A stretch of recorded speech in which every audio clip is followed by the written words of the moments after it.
Hello, welcome to Escrow Escapes. This is the real estate stories, market trends, and true tales from the front lines of closings. I am Matthew Halliday, Navy veteran and father of three girls, also a full time real estate agent. Let's get into it. Picture this. Bright Monday morning, closing set for that afternoon, and an email lands asking a buyer to wire a six-figure deposit to a new account. Everything looked official. Bank name, account numbers, a professional signature. The buyer read it, felt the pressure, and nearly hit send. Then, a quick phone call from the title officer, using the number on file, broke the chain. That call stopped the transfer. I'm Matthew Halliday. Welcome to Escrow Escapes. Today we walk that line between hurry and caution, and you'll get 3 habits that protect money, time, and peace of mind. No techno jargon, just steps you can use on day 1 of escrow. How did the scam nearly succeed? 2 things, timing and mimicry. The criminal watched the email thread, waited until closing day when everyone's rushed, then sent a message that looked right. It's small edits that do the damage. A single letter swapped, or a dot at the end that's different. For example, titlesecure.com versus titlesecure.net. Same look, different dot. Little changes like that are easy to miss when you're under the clock. And it wasn't only the tech, it was trust. The buyer had legitimate emails from the title company earlier in escrow. But something seems familiar, we stop asking questions. Combine that with a line that ups the pressure. Funds must arrive by 2 p.m. and people short-circuit their own checks. A hurried decision can cost everything. So what can you watch for right now? Start with red flags and quick checks. If wiring instructions arrive or change at the last minute, pause. Look hard at the sender address, not just the display name. Hover over links, and if a message pressures you with urgency, treat that as suspicious. Odd grammar, strange salutations, or an unfamiliar reply to are all clues. A practical move. View the full email headers or the full sender address. If the reply to differs from the displayed name, or the domain is slightly off, stop. Don't click anything in that email.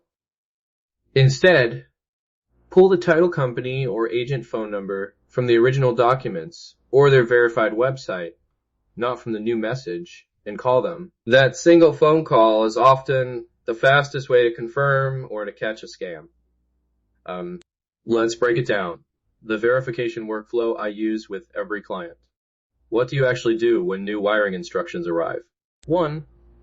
Call a number you already have on file. Don't call the number in the new email. 2. Confirm specifics out loud. The receiving bank city, the routing number, and read back the last 4 digits of the account. 3. Only initiate the wire after a verified callback from the title company or after they confirm in person or through a secure portal. These steps take minutes, not hours, and they block most attacks. How you say it matters. Try this script. I received updated wire instructions. I'm going to call the number on file to confirm what number should I dial. That line signals you won't be rushed, and it forces anyone trying to impersonate someone else out into the open. If the person on the other end hesitates or pushes back, stop and escalate.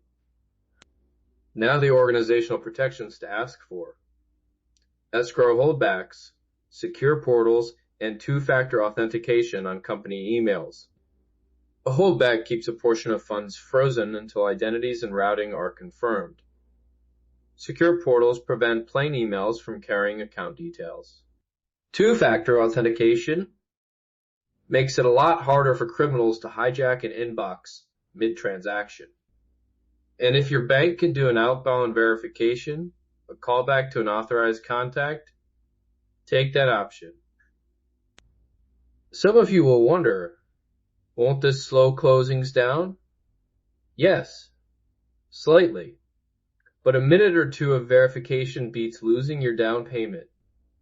Agents, bake verification steps into your checklist and tell clients up front that calls will happen. Buyers and sellers, insist on a written verification policy. Expectations quiet panic and planning stops mistakes. Quick recap. 3 quick beats to keep in your head. 1. Spot the red flags and never trust last-minute changes without verification. 2. Verify via a number you already have. Phone calls and in-person checks beat email. 3. Ask Escrow and Title for holdbacks, secure portals, and two-factor authentication. Those three things together create real protection. One practical action to do right now. Institute a callback policy on day one of Escrow. Say aloud, "Before I send any funds, I will call your office at the number on file to confirm wiring details. Repeat it at signing." That expectation alone keeps transactions honest, and if someone resists that policy, treat it as a red flag. That's a wrap on this episode of Escrow Escapes. Thanks for listening, and remember, every deal has its bumps. It's how you navigate them that counts. If you found this useful, subscribe to the show so you don't miss practical escrow tips and real-world stories. Share this episode with someone closing soon. It might save their down payment. Catch you next time. Here's the bottom line. Slow down, verify, and protect the money. Thanks for listening to Escrow Escapes. For more real estate tips, market updates, and behind-the-scenes stories, subscribe wherever you get your podcasts. I am Matthew Halliday. We'll see you on the next closing. Thanks. Have a great day.